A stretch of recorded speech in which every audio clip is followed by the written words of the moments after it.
This is the last moment of Tony Scott.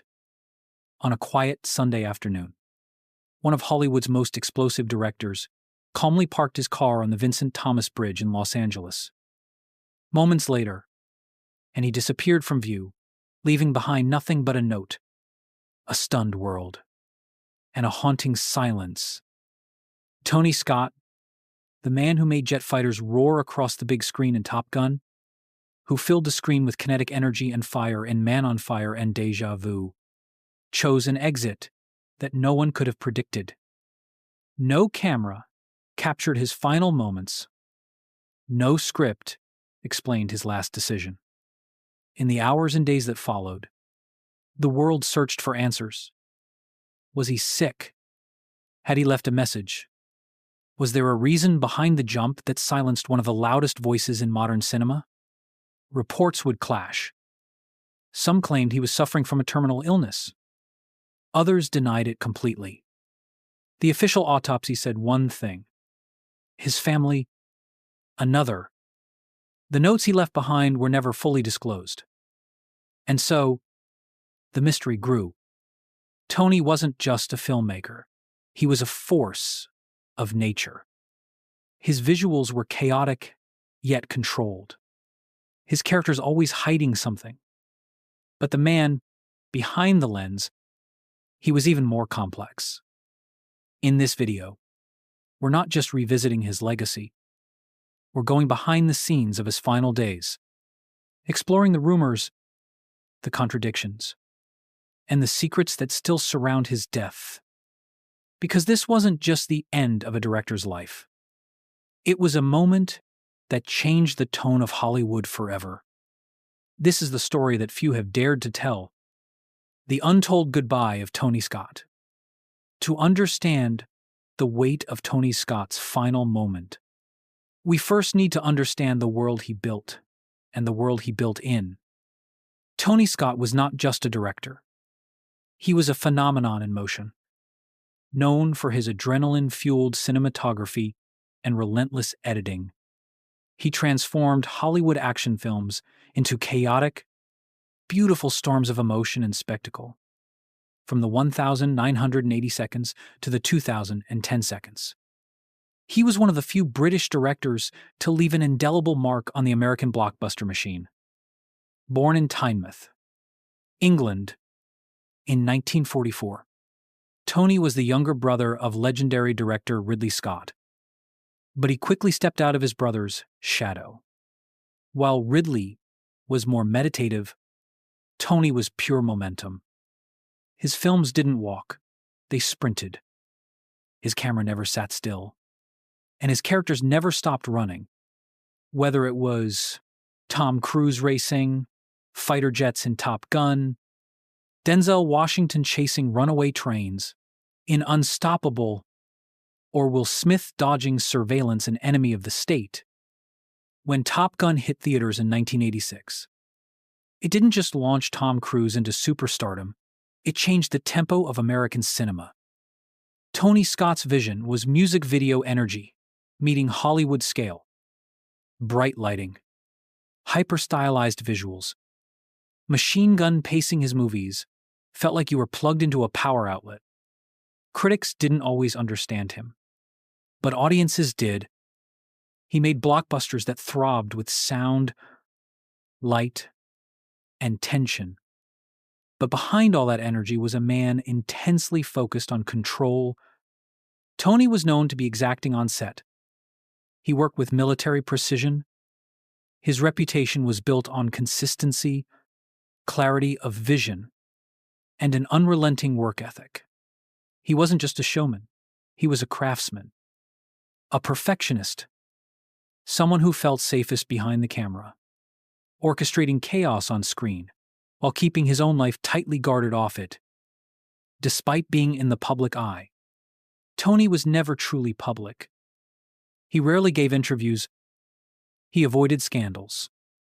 While some Hollywood figures seemed to crave attention, Tony seemed to fear it. The more popular his films became, the more invisible he made himself. And yet, his films were deeply personal if you knew where to look. His characters often carried burdens. They were flawed, bruised, angry, haunted. Denzel Washington's characters in Man on Fire and Deja Vu were not traditional heroes. They were men scarred by trauma, consumed by revenge or regret. Even in Top Gun, Maverick is haunted by his father's death. Recklessness, masking fear. Tony once said in an interview, "My characters always have a skeleton in the closet. That's what makes them interesting. That's what makes them human." Perhaps he wasn't just talking about them. The period leading up to his death was, on the surface, full of activity and promise. Tony was still directing. He was producing several major projects, including a sequel to Top Gun, which he was actively scouting locations for just 2 days before his death. He was working with his brother, Ridley, on multiple television and film productions. He had a wife, twin sons, and a legacy few filmmakers could dream of. From the outside, there were no signs of withdrawal, no break in his routine, no red flags. But behind the scenes, things were different. Family members would later speak cautiously about health issues. Rumors spread about a terminal diagnosis, which were later contradicted by official reports. Notes were found, but never disclosed. There were hints, fragments, suggestions, but no full picture. And perhaps that's what makes Tony's story so haunting. He was a man who mastered tension, built suspense, and controlled the rhythm of every frame. Yet, in his own life, the final edit remained a mystery. A hard cut, no resolution. This video isn't about celebrating his filmography. That's easy. His work speaks for itself. This video is about trying to understand what might lie between the frames, what the audience never saw, what the director chose never to show. Because while Tony Scott spent his life capturing chaos on screen, the real chaos may have been happening quietly behind it. In the weeks leading up to the 19th of August, 2012, Tony Scott was as active as ever. On the surface, nothing seemed unusual. He was developing multiple film and television projects, meeting with producers, and had even just wrapped a location scouting trip with Tom Cruise together, and they were preparing for Top Gun 2, a highly anticipated sequel, decades in the making. To many, it looked like a new chapter was about to begin. Tony was not slowing down. His production company, Scott Free, was thriving.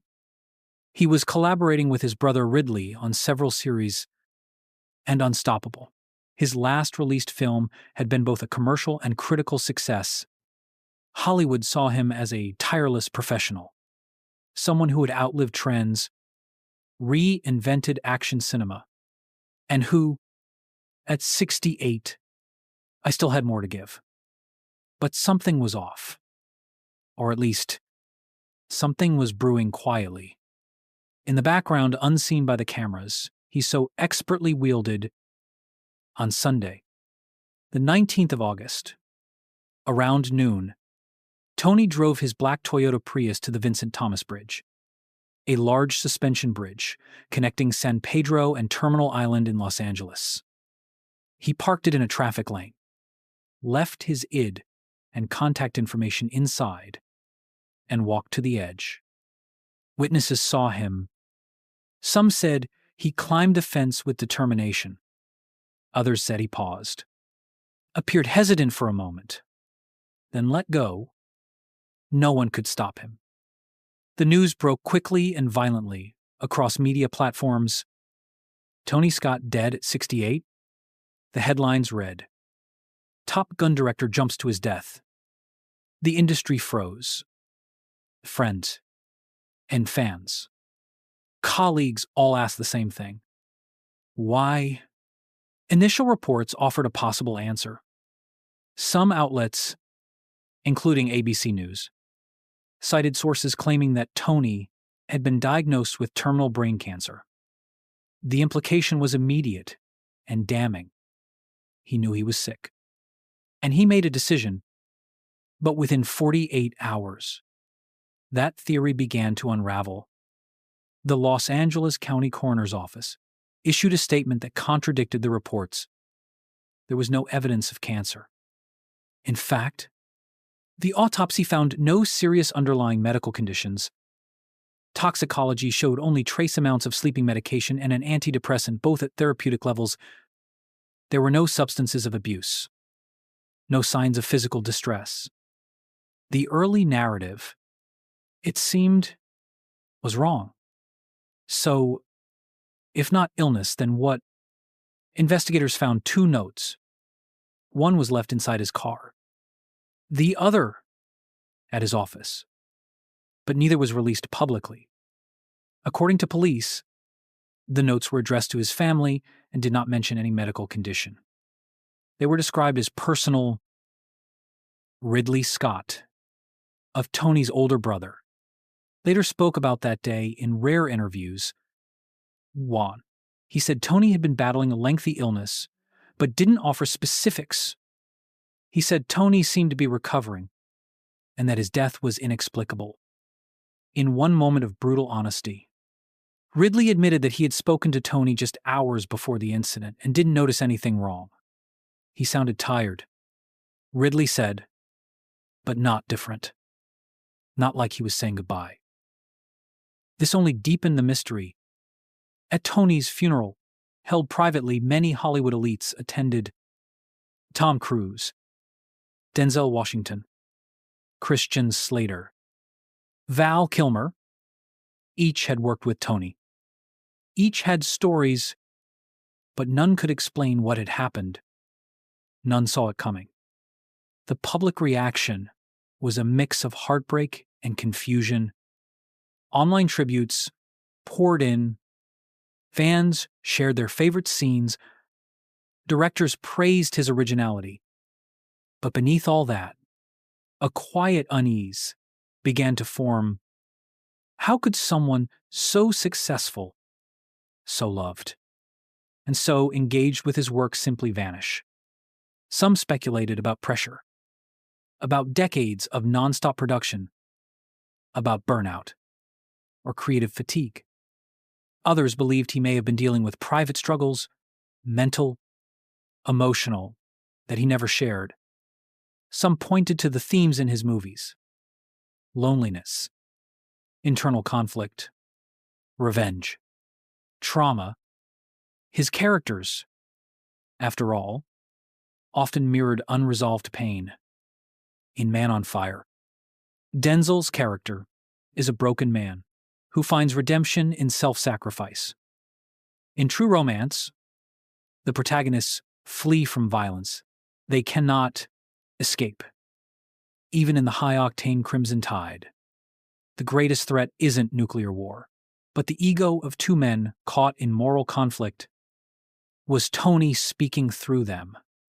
Was his work a confession, hidden in plain sight? We may never know. But the tension between public success and private silence, the very contrast Tony so often explored in his films, became tragically real in his final days.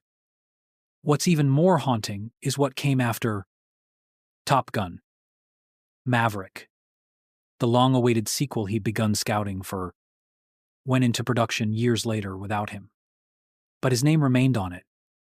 The final cut includes a simple dedication. For Tony, it's a reminder that, even in absence, his influence endures. Tony Scott didn't leave behind answers. Only questions. Only scenes. Only motion. And maybe, in that way, he stayed true to his art until the very end. The truth about Tony Scott's final moments doesn't lie in a diagnosis, a police report, or even in the 2 handwritten notes he left behind. It lives in the silence that followed. The silence in Hollywood.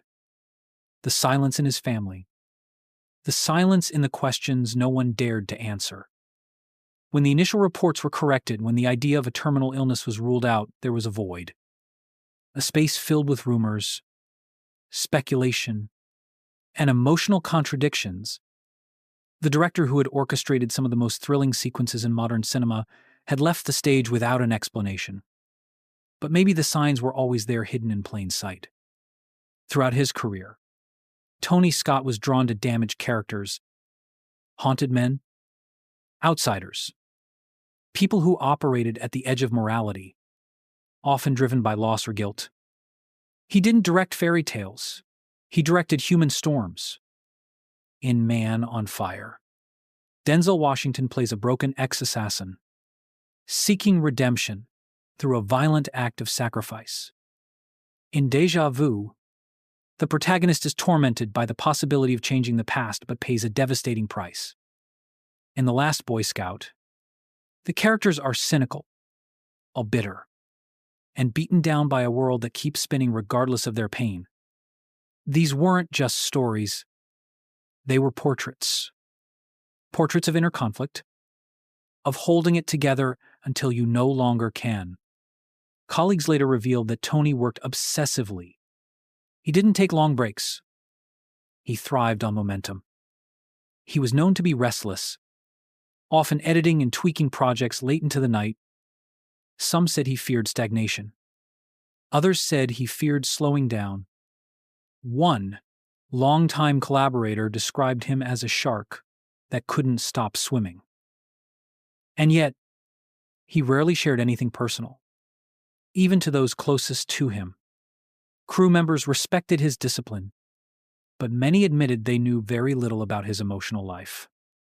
His brother Ridley, despite being incredibly close, admitted that Tony kept things to himself even when it came to health, stress, or sadness.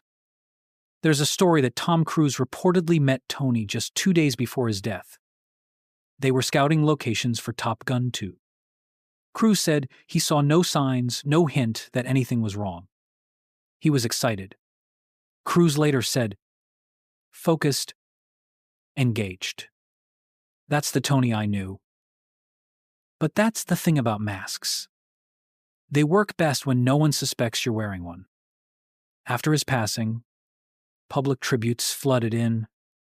Denzel Washington, who starred in 5 of Tony's films, called him a friend, a mentor, and a creative giant.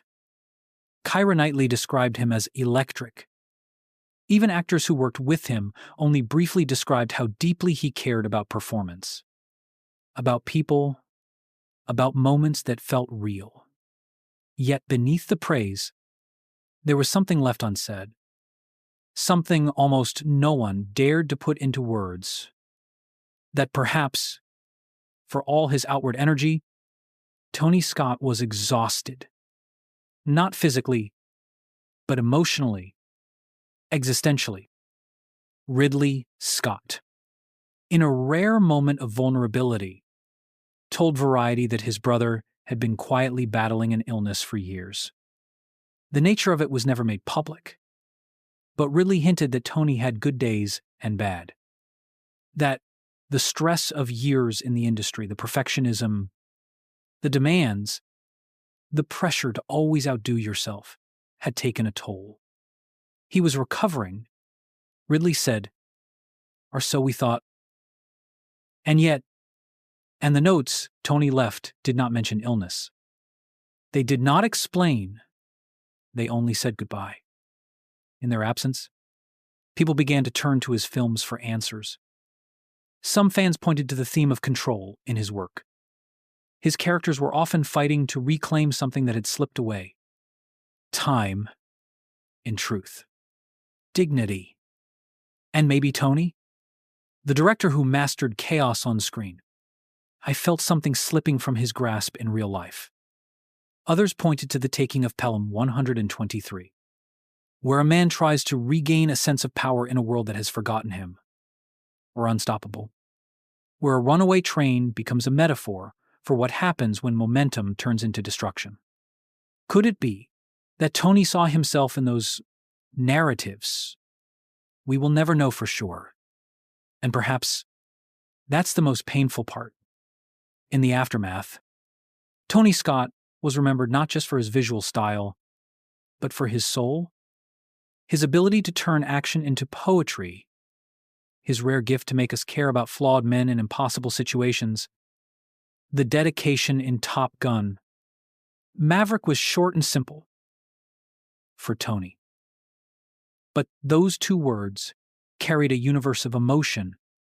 They spoke to the void he left behind, to the questions that never got answers, to the conversations that will now never happen.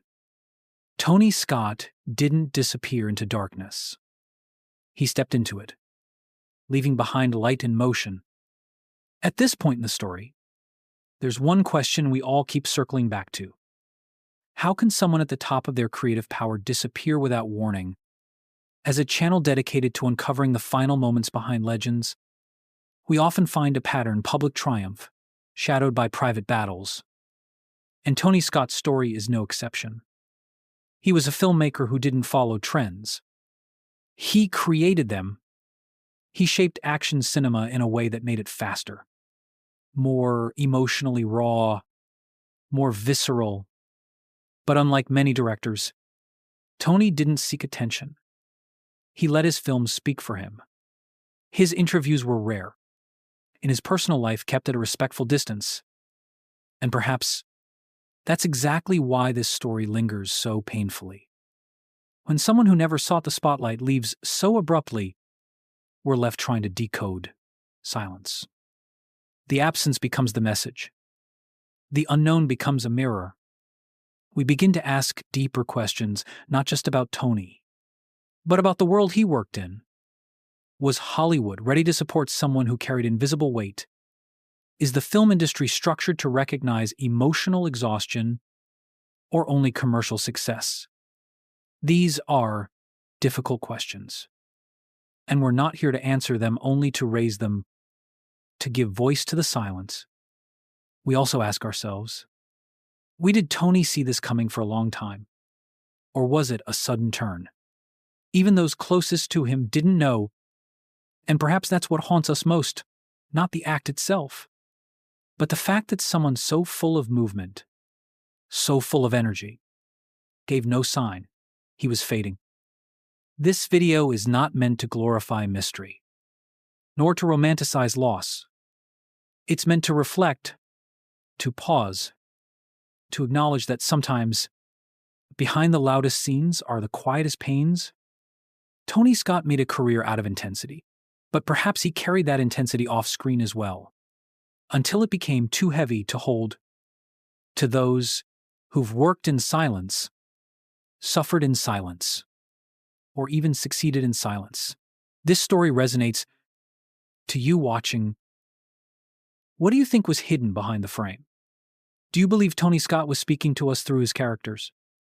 Or is this just a story we try to finish because we fear unanswered endings? Let us know your thoughts in the comments. Because sometimes the final scene isn't the end. It's the start of seeing everything differently. There are stories that end with closure, with clarity, with lines drawn and chapters closed. Tony Scott's story is not one of them. In his life wasn't a straight line. It was a pulse. Fast, electric, and always in motion. His films were loud, but his personal world quiet, carefully edited. He left us not with answers, but with a final cut we were never prepared for. And maybe that's exactly what made him the director he was. He understood timing, not just on screen, but in life. He knew how to hold tension, how to push an audience to the edge and leave them there, breathless, thinking. Even now, more than a decade later, we don't fully understand why he left when he did. But maybe that's not what matters most. What remains is how he lived. Tony gave us moments we'll never forget. Maverick flying into the danger zone. Denzel pacing through fire. The ticking clocks, the neon lights. The trains that wouldn't stop. He turned speed into poetry. He made chaos into beauty. He gave us heroes who were deeply flawed, and because of that, deeply human. There's a scene in Man on Fire where Denzel's character says, "Forgiveness is between them and God. My job is to arrange the meeting." It's a line about justice, about pain. But maybe, when we hear it now, we also hear something else, something quieter. The voice of a filmmaker who saw the world's darkness but still chose to frame it with style, with emotion, with purpose. He left behind more than films. He left behind rhythm, influence, questions. And for those who truly watched his work, not just with eyes, but with empathy, he left behind something deeper. The feeling that even in the loudest frames, something was missing. Something that maybe he carried alone. We may never fully know what that was. But we know this. Tony Scott didn't just make movies. He made moments.